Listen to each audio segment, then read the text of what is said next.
पारला खेमुंडी रे चांचल्य छात्रींकर अर्धदग्ध मृतदेह उद्धार होईछि। निज घर उपर महलारू अर्धदग्ध अवस्था मिली मृतदेह। बापा मां कौन काम बाहर को जाइथिबा बेले द्वितीय महलार भड़ारे रहुथिबा परिवार लोके घरे निया लागिथिबार देखिबाको पाइथिले। आ घरू धुआं बाहरुथिबार देखि परे पुलिस को खबर दिया जाइथिला एवं पुलिस आसी घर भितर युवतींकर मृतदेह को उद्धार करिछि। हेले युवती जनक केमिति जळिले निया केमिति लागिला से संपर्क रे वर्तमान समय पर्यंत स्पष्ट सूचना सामना को आसेनी। ए सबु एबे संदेह घेर रहिछि।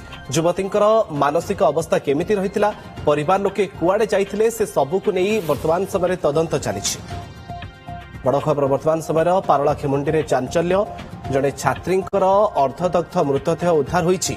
निज घर उपर महलारू अर्धदग्ध अवस्था मिली मृतदेह। जहाँ सूचना जे बापा मां कौन काम बाहर को जाइथिले आउ ए समय द्वितीय महलारे भड़ारे रहुथिबा परिवार लोके घरे निया लागिथिबार देखिबाको पाइथिले।